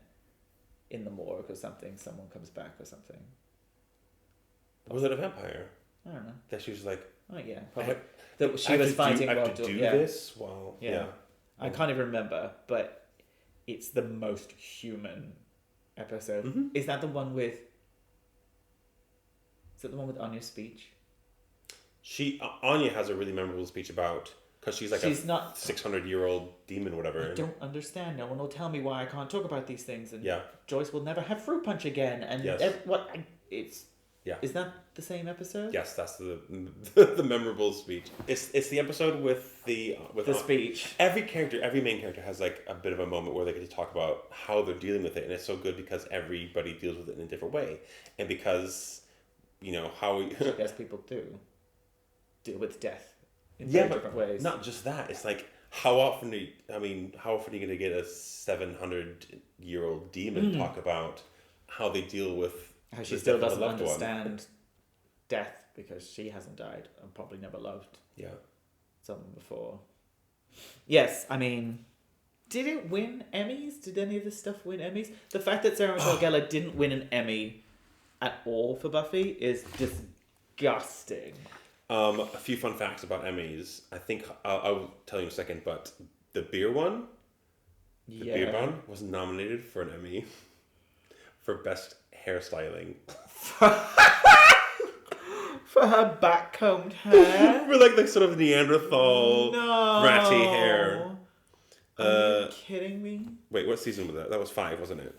No. Beer bad? No. 4. The body was... The body was 5. Bear with, I'm going to read from... Does it say? I copied those as well. The body was particularly highly acclaimed by critics. The body was nominated for... Wait. Oh, Whedon was... No. Can you read? I'm trying to read and skim at the same time. Joss Whedon was nominated for a Nebula Award, which is sci-fi. Oh, I mean, yeah, sure. For the best script for the body. He didn't get an Emmy for that? That's disgusting. The fact that SMG didn't get one, I just... Shut up. She's so... Yeah. Keep talking. So, those are my standout episodes. Yep. But there are other ones that are favourites. Again, because I have watched some of them since then. I must have rewatched them while Buffy was still on, that sort of thing. But not, in the last 20 years. I often pretty much always go to Becoming, part 1 and 2. Yep. You mentioned that. I fucking love Darla. Yeah. And I feel like she was underused. 100%. They used, when they brought her back in Angel, that was a fun time, because I think she was doing that in Angel. Right. When it was season 4 in Buffy, I was like, Angel's better now. Okay, yeah. Because, yes, I love Darla, and that moment of her in her Victorian garb was like, oh, it's so sexy. It was incredible. All of it, the pure agony torture of the finale bit of it, but also catching the sword when she's fighting. Yeah. Just, That was a thing that was copied a lot in probably subsequent films and TV shows. It's so fucking hot. When you see her, you just see Buffy completely devastated and at her lowest fucking point. Yeah. And she's like, none of her friends can be there for her. No one can Yeah. help her. She has to do this alone. It sucks. Fuck, this sucks. Fuck you. And just fucking deals with it. Yeah. And does it. It's heartbreaking as well because, like... So heartbreaking. God damn that Jenny... music. The music? I don't remember. God damn that music. But it was the spell that Jenny Calendar was working on to bring his soul back? Correct. Yeah. And then she died. Spoiler alert. And also, so the friends were trying to do it, but they weren't as, skilled as her. And they did it. It was just too late. It was just too late. Perfect tragedy. Although I do love that because that's the moment where Willow goes from, I'm just going to read these notes. And then she does that. And she's like, oh my God, I'm a witch. And just does it instinctively. And then that's when the soul comes back. That's her first spell. Was it? Yep. And she says that when she's in Angel. When she goes over to Angel to bring back, because he turns into Angelus again. Yeah. And they're like, can you do this? It's like, this was my first ever spell. Oh, really? Yeah. Because that was the first one she did. When they choose when they do the head flip and their eyes are black and she's speaking in I didn't realize that was season 2 already. Yep. And she's still that like a little mousy high schooler. Yeah. Because she's still mousy all the way through season 3. Okay. But she's already done magic. So they did and then his soul comes back just a second too. Heartbreaking. Fuck everyone. It's brilliant. The slow-mo... I mean... Is that the... Kendra dies in episode 1, doesn't she? Of... Becoming. That's the Yes. whole point. Yeah. And it's the slow motion run. Sorry, I was like... when she's fighting Angel, and then it's like, it's not about you. Mm-hmm. And then she has the slow motion run through the hall. I love you, Sarah Michelle Gellar. Please get an Emmy. She cannot run for shit. She runs kind of like this. It's so annoying. Yeah. But that slow motion run where the coat's just behind her and she's just... Oh, it's so heartbreaking. Can you tell I was a big gay fan of this show? Big gay fan. Should I tell you what nominations that they've received, or should we save it for the actually episode? Yeah, same over the actually. We're gonna do our own version of actually for. But I will confirm that the show as a whole got two Emmys. Nothing for acting or writing. It was like makeup and music composition. Not for the musical episode. Plenty of nominations though. That's just Emmys though. There were loads of awards. But I feel like Emmys and Oscars are the big ones. So we'll leave it for now. Other big episode. I mean, The Gift. The Gift. The end of season 5. Yeah. Because I remember watching that at uni. I think it was afterwards, like someone had recorded it, and I went to their room to watch it on video. Mm-hmm. Because I loved Becoming and all that sort of stuff, but when everything's like romance involved, it was like I'm dead inside. Yeah. I can't relate to that. But it was a sibling kind of thing, an older sibling like sacrificing themselves for the younger one. And I was like, oh, how would I feel if that was my sibling? Just, yeah. It's just so fucking emotional. I love, again, a slow motion run. Love a slow motion run. And she just jumps off of it. And didn't they say like that is? I was reading something about when that was supposed to be the finale. I told you that. I know, but since then. Okay. One of the biggest impacts, if that had been the finale, is that quote, and so many people have like lived by it and have it tattooed. The hardest thing in this world is to live in it. Mm-hmm. That's what she says just before she jumps off. Death is your gift. That's what the other one said. That's what the other one says. But Buffy's last line, if that was when she was going to die, the hardest thing in this world is to live in it. It's good. Good last line. Which is really fucking good. And that would have been it. She saved the world a lot. She saved the world a lot.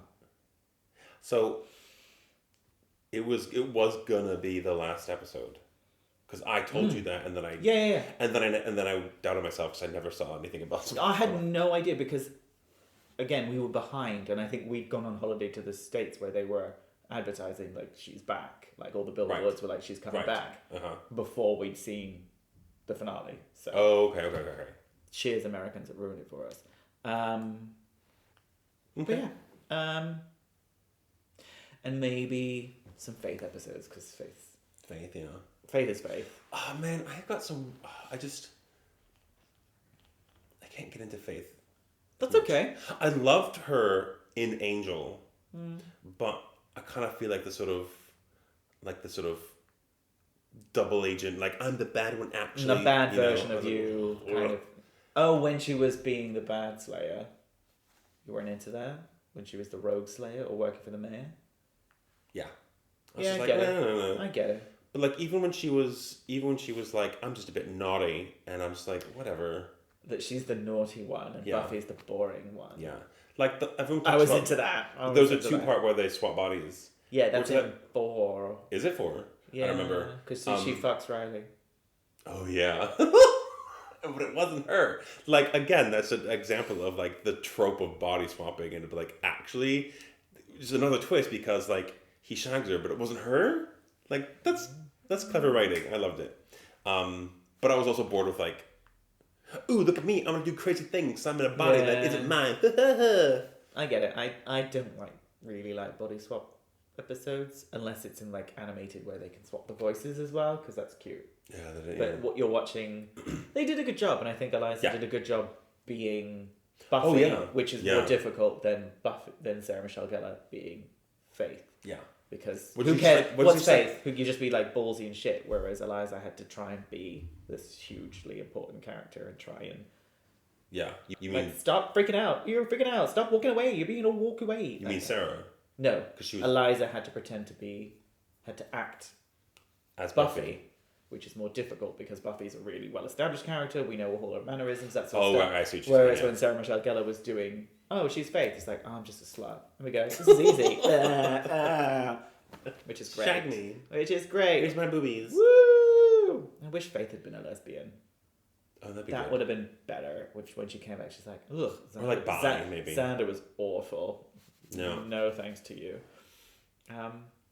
Yeah. Any other standout episodes you have? Yeah. You got a few? I'm just waiting for you to list them because I can just chime in. Okay. Before I forget, I've got 2 listed, but I'm going to first talk to you about Restless. Oh, the Death is Your Gift? The actual finale of season 4. Is that where they says Death is Your Gift? Or no? So yes. So it's Buffy, Xander, Giles, and Willow. They have a party, like, hey, we won again, the big bad, and they fall asleep, correct? And as a storytelling device, the dreams thing, it gets a bit weird, and I love how they crafted sets that they moved when a character would like walk into her own, like Willow goes into Xander walks into his bathroom. And then as he's peeing, whatever, they just change everything else around when he comes out of it. One long shot, and it's completely different. Like, suddenly they're at the bronze. The bronze? That's bronze. Yeah. Or something like that. And it was done really well. And it's a bit weird. You don't know what's going on, but you see this weird character who ends up being the first Slayer, killing them. And that was... I remember watching that and thinking, like, first of all, hang on, this is another episode. And also, what's going on? I was so drawn in, because I was like, what's going on? And... there was like a real possibility like that they could all have just died. Like I forget how it happens, but at the very end, when Buffy ends up defeating the Slayer and the first Slayer in a dream and coming out of it and saving the rest of them, like they could have that. Like as a villain, like if you wanted to sort of win, just make them all fall asleep and then fade their dreams and kill them in their dreams. Like I think it's really sort of a devilish thing to do, like a really dastardly thing to do. Like it's, instead of being bombastic, just sort of say, no, I'm just going to kill you in your sleep. It was the stakes were very high, and the introduction of the first Slayer was really good, and I really liked that episode for that reason. Why is your face not changing? I don't like it. Like I get parts of it are just weird, but also you dream about these things that actually you dream about. I thought it was a clever ending. I thought it was a clever ending. Okay. So, there's one episode in season 5 where obviously you have this new character, Dawn. There's a really interesting moment in one of the episodes where Buffy goes into some kind of trance or like... Well, she has like a mental... And she walks through her house and sees the truth of everything. Yeah, and so I think this is a really underused plot device where, like, when you have a show about crazy stuff, sci-fi, magic, fantasy, whatever, and there's always, like, some shows it's like a character who that changes it. But she says like all the magic is stripped away, and this is what really happens. And the important thing that she sees is that she sees like a photo of her family, her mom and her sister, and the sister's like fades in and out of reality, and that's how she knows that Dawn isn't really her sister, or she wasn't there before. Oh, I don't remember that. No, so I really like this. I can remember the photograph, but I don't remember. Yeah, I can't remember. If it's like a I don't know if it's like the monk helps her. You know, or no, I don't think the monks were there yet. But she's like something's wrong, and she goes into this trance. So, and I liked it because in TV shows where you have crazy people with crazy powers, the most interesting thing you can do with powers is change the powers or swap them around or cancel them out or, you know, change them. So you have shows like remember Heroes, the show with the superpowers. There's one character who could cancel out your powers, and it was like the biggest threat. It's, again, in my opinion, it's like an underused plot device because it's such a game changer. X-Men 3, where you had the kid who could like cancel the powers. Yeah, Leech. Brilliant. The whole shit in the film, but they use it in the comics and the cartoon a lot. It's good. Yeah, and like, does he have the same powers in the comics as well? He's green and gross in the comics, but yes, that's what his powers are. And like, that's such a brilliant thing. Like, that could be a movie on its own. So, yeah, I think it's an underrated episode. Everyone I forgot, which we mentioned earlier. Yeah. Wish. The Wish. Yes. First appearance of Anya. Mm-hmm. Again, I don't think I watched it at the time. I had to catch up on that. I love it, and alternate realities, again, is a huge trope, one that I actually like. Yeah. And it was just... And the way that, like, it was Cordelia's wish, and you think you're just going to follow it, but then she dies really early on. Does she? Cordelia dies, like, really early on. And yeah, because it kind of goes back to... Well, and then it carries on, and they had to figure it out in the moment where the Master snaps Buffy's neck, and it's, oh my god, I loved it. And then it's back like, hey, we're going to prom. That whole... I forgot that. That's all over, that wasn't real. Or the one where she's in the insane asylum? That's what I was going to say. That's what I was going to say. Where it's like... that could have been, again, a complete game changer, because... Imagine if that was like... That could have changed the entire show. She thinks she's in an insane asylum, or she thinks she's the Slayer, but she's actually in an insane asylum. That's the but like that's that, and I didn't organize my thoughts really well, but like that's also a trope that's it wasn't real. It wasn't real the whole time. But I think it's great because they just kind of carry on with the show, but like yeah, exactly. And is she dream? Is it made up? It could have because it finishes the episode. She is. The episode ends with her still in the mental hospital, and I feel like wasn't that after the body? Because I remember the mum's there. The mum's there, and the dad. Wake up, honey! You just think that you're, but like it's such a good plot device. I liked it, and the dad, It worked well. It's not a good plot device, but it did work well. Like the whole, it could have been. Well, it's not a good plot device as a whole, but it worked well. But it did work in this show because if you think about it. You think that you're a Slayer and your friend's a witch and there's a werewolf in town and you saved the high school during graduation. Like, honey, that's not really... do you not realize? It was very convincing. I thought it was great. Yeah. That's my last one. Cool. One day. Yes, so we've done favourite episodes. Yes. I don't think we need to go through every single one or go through more on that list. That was never an option. No. So, unless you'd like us to... on our Patreon. Let us know. We'll happily review every episode. I don't mind. That could be every episode if you guys want to hear it. It has to be that has to be really high tier because we need to take off work for that.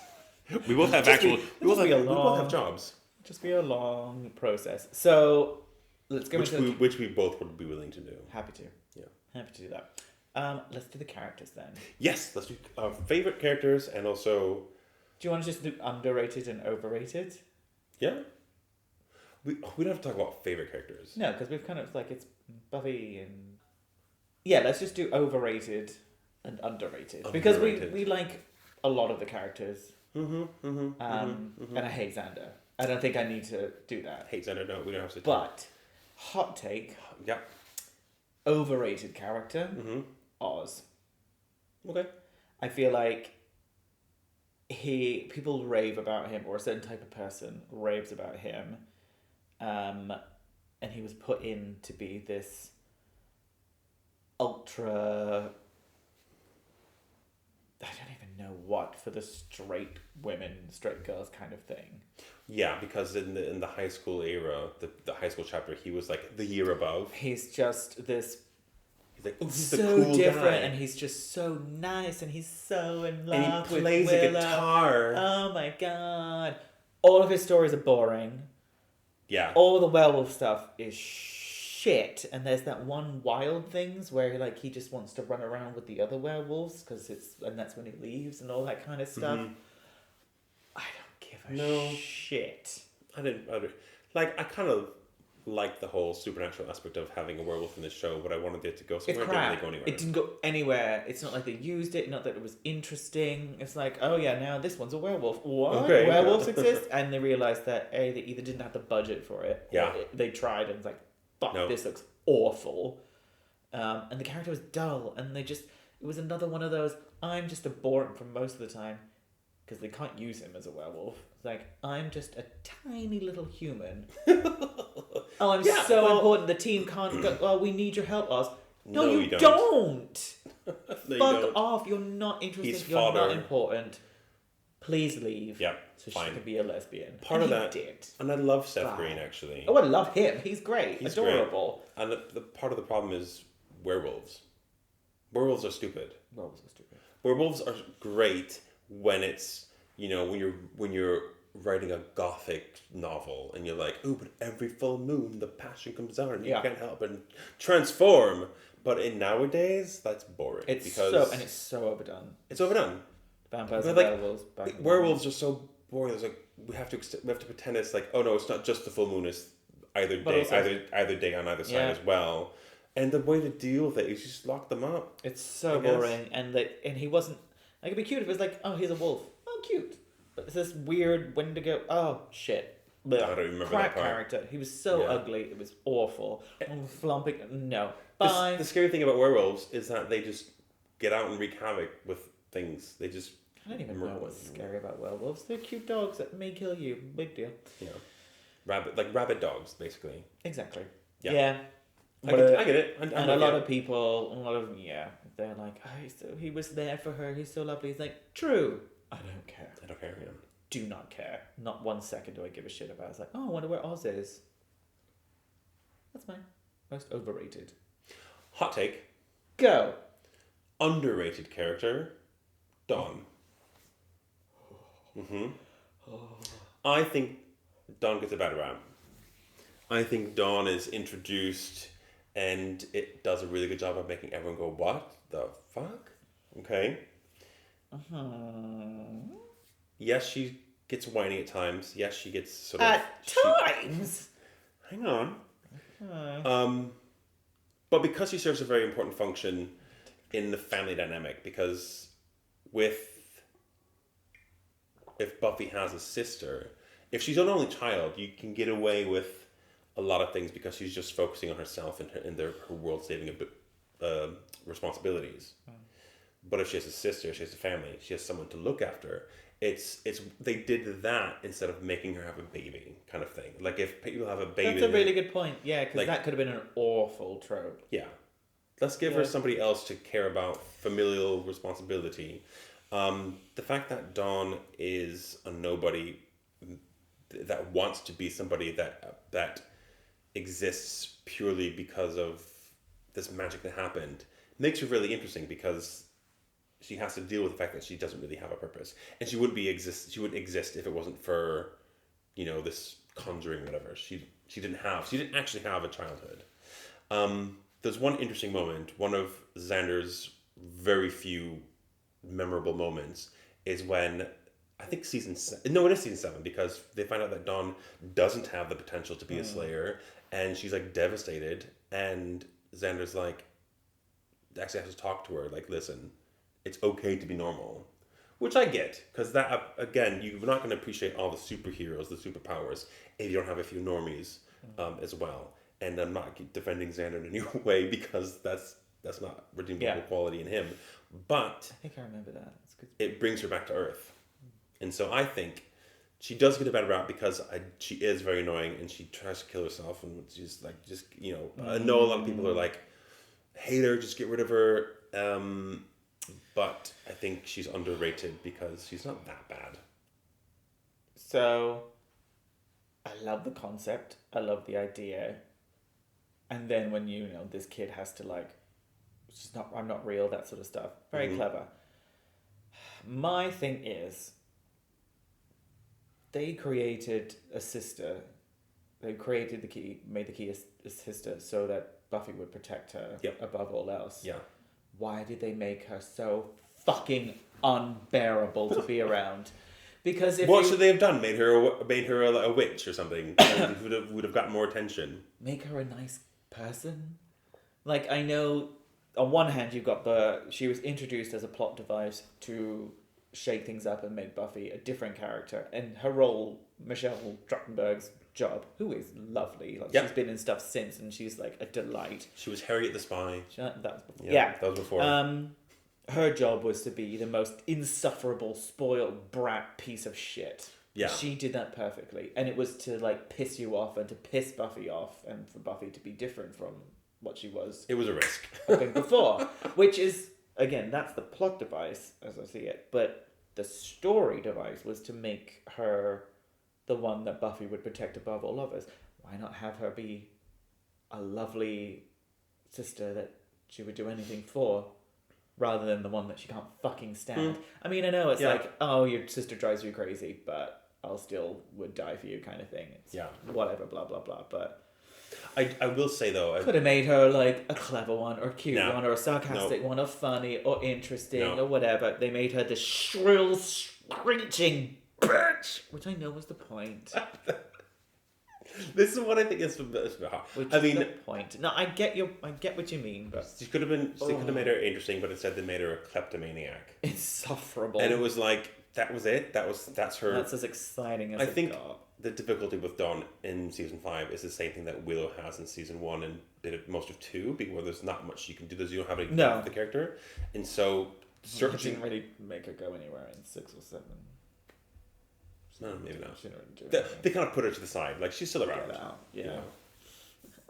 Oh, awful. But yes, that's an interesting hot take. Yeah. I don't have as much so hate wait, for her. that was underrated. Yes. Do you have an overrated one? Spike. Hot take! I don't think Spike's all that great. That's fine. I don't think he's that hot. Yeah. I don't think he's that cool. Yeah. I don't know why every British person that I speak to never mentions his accent. I can tell it's terrible. All of us know. Because you all know. That makes sense. We had to you just accept it. Okay. We got Giles, the real thing. You just have to accept it. It's awful, especially when you rewatch it now, and it's like, what was that thing? It was like, Merry bloody Christmas pop, and like, what are you talking about? Yeah, okay. Awful. Granted, he's supposed to be whatever. So overrated. I can see that. I like him as a character in terms of like it's different. He's got an interesting thing about him because he's got that chip. He can't actually. Oh, that was shit! I hated that. I thought that was shit. Well, they couldn't give him a soul. They did that later, but also they want to make him evil, but also make him interesting. They just needed an extra character to fill it out, and they used him because he was good. Season 2, he was good as a baddie. Yeah. But no, the chip. All of season 4 was shit. I didn't mind. No, I thought the chip was interesting because it's like, but anytime there's a dramatic, that's what drama is. You want something and you can't get it. You can't have it for whatever reason. So he goes to fucking Africa or whatever it was to speak to a shaman or whatever it was to get his soul back. It could have been New Jersey. Doesn't necessarily mean it's Africa. Yeah, I mean, I didn't mind him. I just think he's way overrated. He's overrated, yeah. Fair. Do you have an underrated character? I mentioned before, maybe not underrated, underused, Darla. Okay. Because she was the first person to speak in the first episode, so the first line was Darla's. And I'm really sad that the last line wasn't Faith's. It was Dawn's. Of the whole of series? the whole series. The very first line was Darla, and if the last one had been Faith, they're both my lesbian crushes. Yeah. Would have bookended that show. Yeah. Yeah, she was just a little character to introduce Angel, and then they did Yeah. the flashback with her, and they're like, ooh, and then in the Angel series they did more flashbacks, and I love all the flashbacks and the old worldy stuff and how she was turned by the Master and all this kind of stuff. I'm like, I loved it. But they did use her a lot more in Angel, but They did, yeah. I don't remember much of what she did in Buffy, but I remember thinking... she died. She wore a Catholic schoolgirl uniform, shot Angel, and then died. She lasted 4 episodes. Was there another one that... Oh, I'm thinking of Drusilla. I love Drew as well. That's what I'm thinking of. My favourite are like the oldie, like the flashbacks about all of the 4 of them. They were great. Yeah. I loved all that stuff. Yeah, does that count as a underrated? I can't think of other people they didn't really use a lot. I mean, I would have loved more Fair. of Darla. But Darla. they did use her quite a bit. She had his baby as well, so Darla had a baby. Angel's baby. Colin? Connor. Oh, that was That's awful. a different show. That was That's awful. Isn't that when he fucked Cordelia? What? And then she gave... Anyway. Awful. Can vampires have babies? No, she had to kill herself because she couldn't, because it was a soul inside, because he had a soul and it was that sort of stuff. So she was pregnant and had a baby, but it was killing her and she could feel its soul. So she had a moment of, it was in the rain. It's very sweet. Darla. She couldn't, Darla, because she couldn't give birth to it because she's dead. Yeah. So she had to stake herself and then the baby was there. That was Connor? Yeah. God, I don't remember that at all. Because of shit. All of shit. All of it was awful. But anyway, yes, maybe that. Yeah, I loved Darla. I was a bit obsessed with her. But... Yeah, fair enough. There's a lot of sub characters and minor ones that we haven't mentioned. Andrew. I didn't really care about Andrew. Which one was Andrew? The one that they used a lot more than the other two. Tomling, the blonde one. Before he was killed. The Jonathan. I'm so sorry, Jonathan. Jonathan is the one who was in the tower, and then had his own episode where he was the slave. Yes, that was, which was clever, but also dumb. I don't give a shit. So like the ones that we like, again, they're doing clever things. They don't all hit. And it was funny, and they changed the music and everything. It's like, oh, that's cute, but it's Jonathan was. Oh, Andrew was John. Yeah, sorry. Andrew and who's the other? Warren. God, but so many we didn't talk about. So many episodes. I know, but we don't Andrew. have time. We're like pushing 2 hours as it is. And do you, Tom Link? Side note: he's actually very funny on TikTok and Instagram. I think I follow him on TikTok. He's out now, isn't he? Yeah, he's also got a really good episode in season 7 that I really like when he's narrating it. Yeah. I think it's called Storyteller. Yeah, I really like that one as well. But we can't, dear listener, if you are listening and you're like, oh, what about this? What about that? If you have an episode or a character that you think is underrated or overrated, Wesley. We can talk about Wesley. I don't care. That's fair. Because I was thinking of Angel, so that's why I was on the We didn't talk about Cordelia, for fuck's sake. Yeah. Let us know, write in. Details are on the link page where we're talking about. Somewhere. Find us on TikTok or whatever else. We'll do that at the end. Yeah. But we gotta do... We can't finish. We're almost finished, I swear. Don't tell them that. They're loving it so far. They didn't know. I hope you're enjoying this. They didn't notice it's been 2 hours. It's been 2 hours. We need to finish with Smash or Pass. I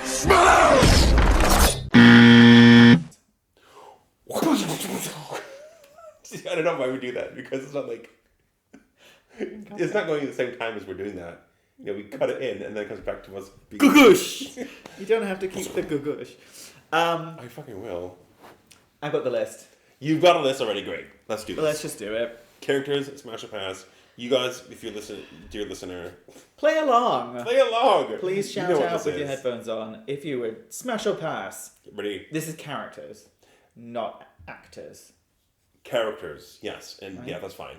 In no particular order, or in like It's in rough order? very obvious order. Okay, yep. Buffy. Smash. Smash! Okay, yeah. Happy with that. Of course, yeah. God. Don't even. Willow. Which Willow? Yes. Um. That's so funny. I'm sorry. What? What? Which? I didn't get that.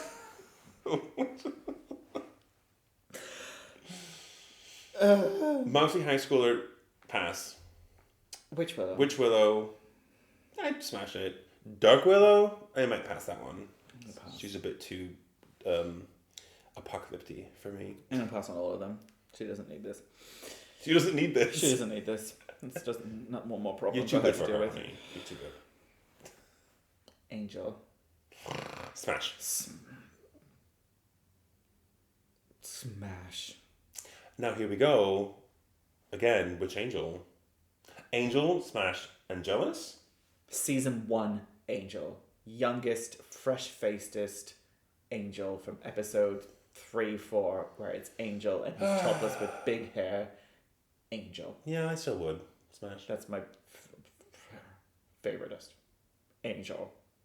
When we went to Angel. When I went to university, there was a guy at my university who looked just like him, but his body was even better. And he like taught karate and took his top off. Christ. You were so wet that Is year. that real or did I make that up? I'm not sure that's real. I believe you, it's fine. I think I made that up. Okay. Anyway. Xander. Pass. Pass. Spike. Smash. Pass. Fair enough. I'll pass. Cordelia. Not Charisma Carpenter. Cordelia. I mean, I might smash. Smash. Just for fun. Cordelia. Cordy. Yeah. Absolute smash. Dawn. Pass. She's a child. Oh, Pass. and she's a child. In the show, she's a child. No, not and she's a child. She's a Oh, child. yeah, she's a child. Pass. Giles. I mean, I'd smash. Smash. I would. I'd Absolutely. smash, Yes, yeah. absolutely. Definitely smash. Anya. Smash. Smash, absolutely. Yeah, totally, yeah. Absolutely. That would be great fun. Of course. Oz. Pass. I probably would smash after slagging him off. Yeah. I probably still That's would. fair. I don't think he's a useful character. All we know about him is when he was in the early years, and he just seems a bit too young and weedy. The werewolf thing just isn't enough to make it. I'm fine with that. I probably would. Mm-hmm. Unless I'm running on empty. Fair. Joyce? Pass. That's another episode I hated when they ate The candy, the band candy one. band candy. And they listen to a record. He's like, listen to this record, it's so great. I'm like, and there goes my erection. Awful. You had one before? But sometimes. While watching this show? Frequently. Okay, fine. Tara? Smash? I don't want to smash, I just want to give her a hug. Mm-hmm. So. Then smash her. Faith.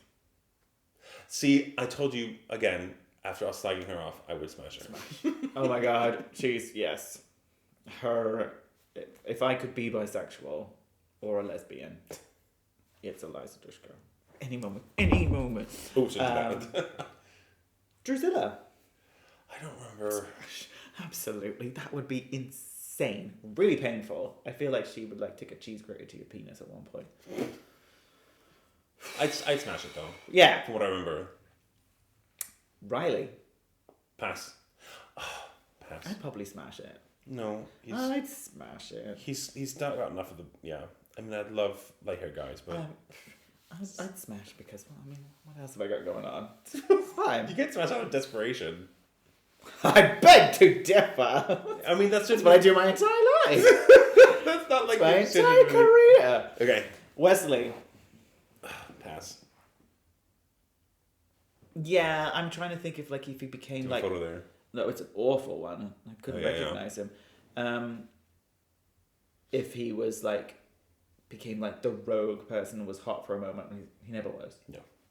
There was that funny episode where they all thought they were 16 again, and he accidentally shoots Angel. And he goes, "Whoops, sorry. I mean, haha." Was funny. What, an angel? Yeah, No, don't remember that. that was funny, but no. No. Pass. Kennedy. Oh my god, I thought that was Miss Calendar. Okay, yeah. I mean... It's a very small picture. Kennedy. Oh, she's beautiful. Absolutely, yeah. I would. Yeah, yeah. I Smash. I feel like, again, underused, but then again, she was only in the lessons. We didn't have time for her. Jonathan. Pass. Pass. Okay. Eddie. Help. Pedro Pascal. Oh, what? I saw a clip of this, Is this today. Oh, I mean, you're not on the Google list. Yeah. And the Google's is unreliable because obviously... He was in it. I know he was a character in it. It was like a one episode. One episode? Yeah. He was in it. Would you smash Pedro Pascal? We're not doing Yes. actors, we're doing characters. You said Eddie looks like Pedro Pascal. that. Okay, well, he's got that going When for he him, I was guess. 18. Hopefully. At least. What episode was this? College, so that's probably why you don't remember. Smash. I mean, sure. if I was on a blind date, because this is what it is, actually. Smash. Smash. Andrew. Ugh. I'd pass. He's just too weedy. No. No, thank you. I don't think we No. need that. Darla. I guess I'd smash. I guess I would. Oh my god, I don't feel I need to tell people that, but yes. We're getting into We gotta end on a good one, though. hazy ones. No, I've got... You got one in the back pocket? I do. Mm-hmm. I'm trying to see if there's a better one before that. I mean, it's not the most revolutionary because we've done obviously the main ones. Mm-hmm. Oh, I've got two. Okay. Harmony. Smash. Yeah, I would too. I remember her more because she was an angel as well. She was. No, I remember her from Spike's gang in Buffy. That was funny. Mm-hmm. Blah, blah, blah. Lots of others. I'm going to finish on Principal Wood. Oh. Smash. What? You like? Yes! Why are you giggling? Because you're like, It's so hard. Oh my I thought you were God. going to be like, because I did. That, can you imagine? It's like, revealed, actually smashed Principal Wood. No.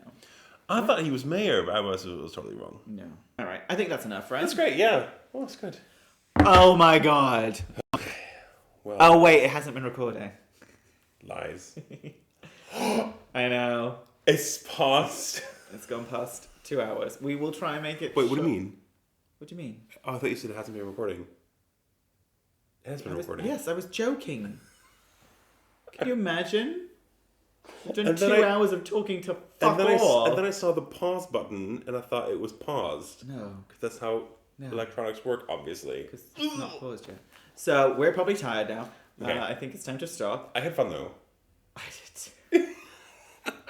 And I And realized there's I had so many feelings and I could remember it so well. I feel like if we did watch it, I would know it word for word, which is never fun because I'm one of No. those people who would then say the next line, and no one likes that guy, No. and that's me. Yeah. That's unfortunate. Stop doing that. I'll try. Mm-hmm. But that was that. But instead, I mean, in the meantime, I had fun. I hope you had fun, dear reader. Listening to Listener. Listener. How can they get a hold of us, Nick, to tell us what we got wrong? Oh Because my they're God, going I've to. forgotten this. Yes. If you'd like to get in touch with us and tell us all the things we got wrong, because We I will read know you guys love that. I Yeah. know people love that, and that's what we're here for.